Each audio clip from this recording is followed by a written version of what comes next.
Hey guys, and welcome back to a new video. In this video I will show you how you can use Firebase to implement a Google sign-in so people can sign in with their Google account in your app.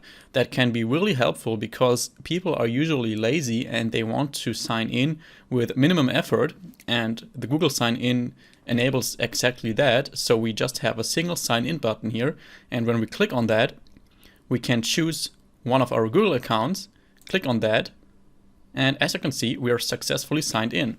So that method doesn't require any email or password because that is already saved in your Google account. So let's jump right into our empty Android Studio project. And I already assume that you set up your Firebase authentication for your app.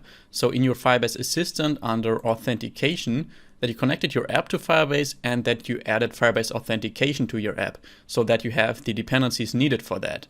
Anyways, we will need to add some more dependencies in our build.gradle file.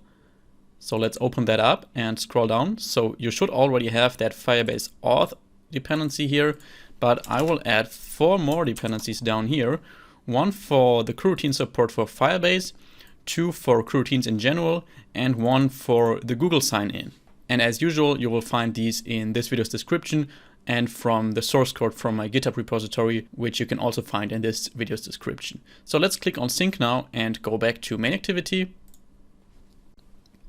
And as you probably know from the last videos, we have to create a late init var, so a reference to our auth object, which is of type Firebase auth.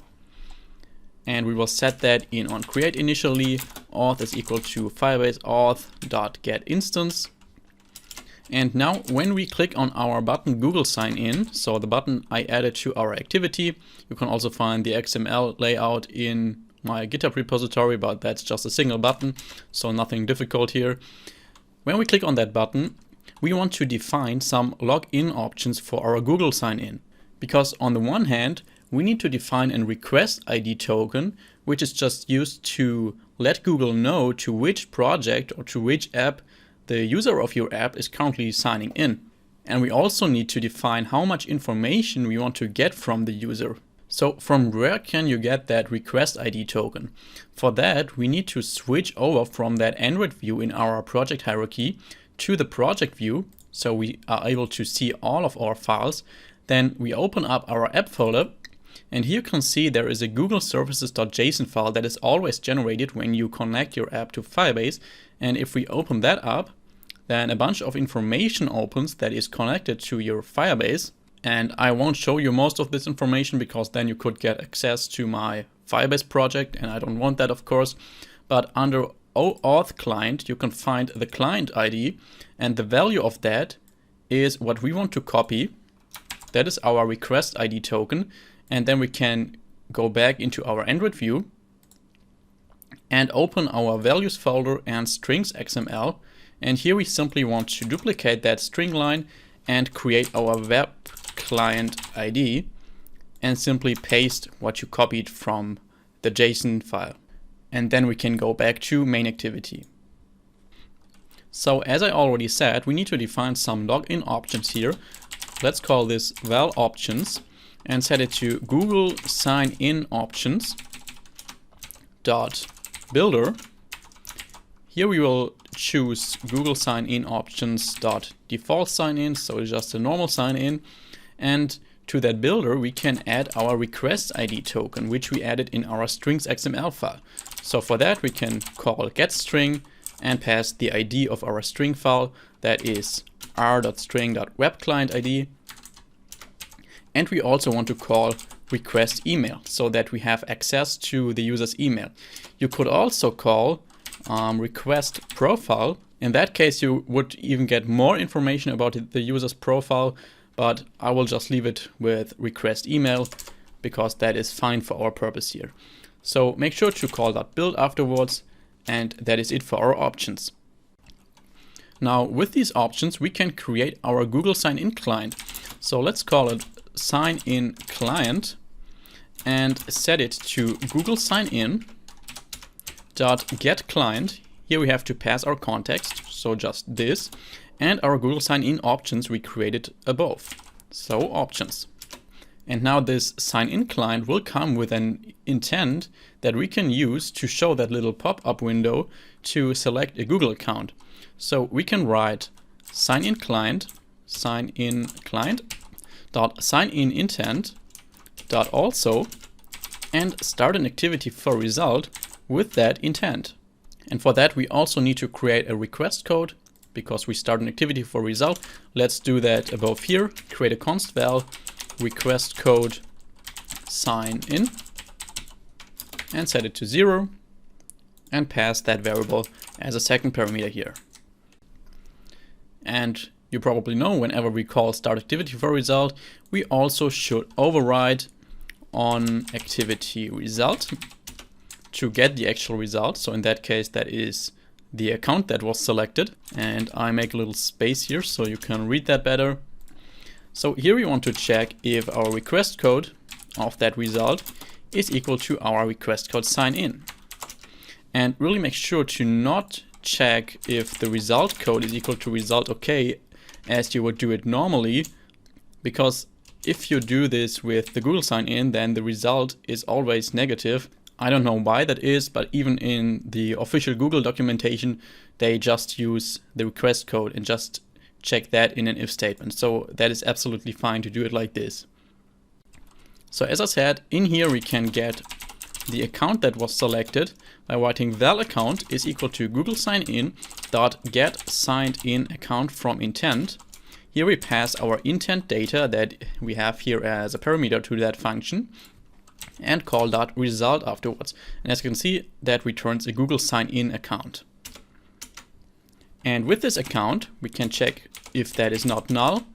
And if it is not null, we can call a function that we will create afterwards, Google Auth for Firebase, and pass it here, so the account, because this account is currently just a Google account and not connected to our Firebase. And for that, I will create that function to tell our Firebase how it should interpret that account, because currently that is of course not a Firebase user, it is just a Google user.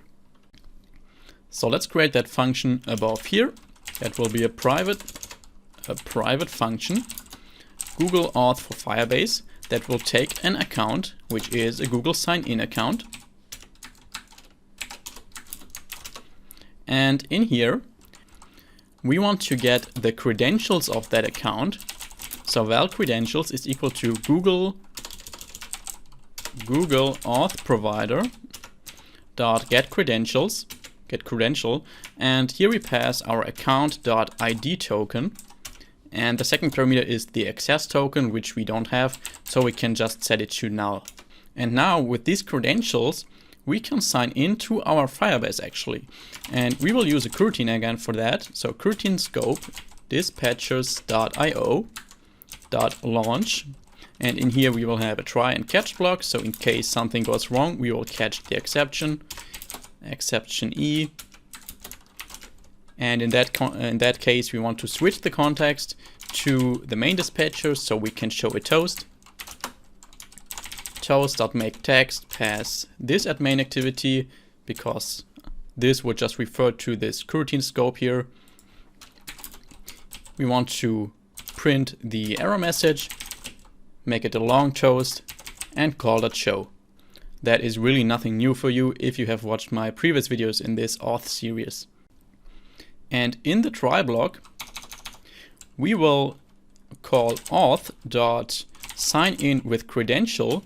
You can see we need to pass our auth credential, which are our credentials we created above. We can call .await afterwards. So we wait until it is finished authenticating. And after that, we can copy that block off with context, show toast again, just this time with successfully logged in. So that was everything we needed to do in our code to be able to sign into Google, but we need to make two more adjustments in our Firebase console to actually be able to do it.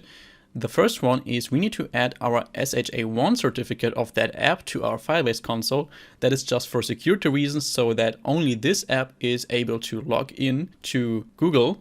And the second step is that we actually need to enable our Google login for our project on Firebase. For the first step, to get that Sha1 certificate I talked about, we need to go to this Gradle tab in the top right corner here, open that up, then open that drop down menu, go under Tasks, go under Android, and double click on this signing report. Then it will generate that Sha1 certificate here. We want to copy that. Then go to our Firebase console, go to this little settings icon and click on Project Settings. Scroll down and you can see all the apps that are connected to this Firebase project, and make sure to select the app that you want to connect this Google Sign-In to. In my case, that is this Firebase Google Sign-In app. And here we can add this Sha1 certificate. So we click on Add Fingerprint and simply paste what we copied in Android Studio. Click on Save. And there it is. And next we want to go to Authentication, go to Sign-In Method, and make sure to enable our Google Sign-In method by clicking on this little pen. Then simply click on Enable, and you have to choose a project support email off that drop-down menu. So just choose your email here and click on Save. There you go. It is enabled, and now we can run our app and try out if everything is working. So there we go. Let's click on Sign In.